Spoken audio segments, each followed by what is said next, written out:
এই মুহূর্তে যে খবরে নজর রাখবো, রাজ্য বিধানসভায় পাশ হলো ভবানীপুর গ্লোবাল ইউনিভার্সিটি বিল নিয়ে আলোচনায় রাজ্যপালকে তোপ শিক্ষামন্ত্রীর।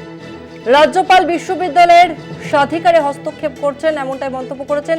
শিশু সুলভ আচরণ করছেন শিক্ষামন্ত্রী, পাল্টা রাজ্যপাল।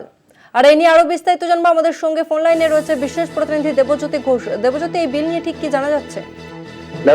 বহুদিনের ভবানীপুরের মানুষের দাবি ছিল এবং সেই মতোই আজকে রাজ্য বিধানসভায় গ্লোবাল ইউনিভার্সিটি বিলটি পেশ হয় এবং সেই বিলটি পাস হয়েছে এবং বেশ কয়েকটি অ্যামেন্ডমেন্ট ছিল, সেগুলি গ্রাহ্য হয়নি এবং শিক্ষামন্ত্রী দত্ত বসু আজকে প্রথম থেকে শেষ পর্যন্ত রাজ্যপালের ভূমিকা নিয়ে তিনি প্রশ্ন তোলেন এবং বলছেন যে রাজ্য সরকারের উন্নয়নের জন্য বেশ কিছু বিলকে বিধানসভায় পাস করা হচ্ছে, সেগুলো একেবারে কালাঘরে ঢুকিয়ে দিচ্ছেন রাজ্যপাল এবং বিশ্ববিদ্যালয়ের যে স্বাধিকার রয়েছে সেই স্বাধিকারগুলোতেও হস্তক্ষেপ করছেন রাজ্যপাল বলে তিনি আজকে সাংবাদিক সম্মেলন করে বলেছেন।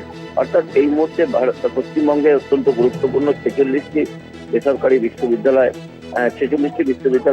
এলো, তার মধ্যে 31টি সরকারি এবং 16টি বেসরকারি বিশ্ববিদ্যালয়ে পথ চলা শুরু করলো, যা অত্যন্ত গুরুত্বপূর্ণ এবং ভারতবর্ষে একমাত্র রাজ্য যেখানে 46টি বিশ্ববিদ্যালয় হয়েছে, যা অত্যন্ত শিক্ষাক্ষেত্রে গুরুত্বপূর্ণ ভূমিকা নিয়েছে। সেই জায়গাতে আজকে রাজ্যপালের ভূমিকা নিয়ে বেশ কিছু প্রশ্ন তুলেছেন রাজ্যপাল। ধন্যবাদ তোমাকে দেবজ্যোতি। আমরা কথা বললাম বিশেষ প্রতিনিধি দেবজ্যোতি ঘোষের সঙ্গে। রাজ্য বিধানসভায় পাশ হলো ভবানীপুর গ্লোবাল ইউনিভার্সিটি বিল। আলোচনায় রাজ্যপালকে তোপ শিক্ষামন্ত্রীর।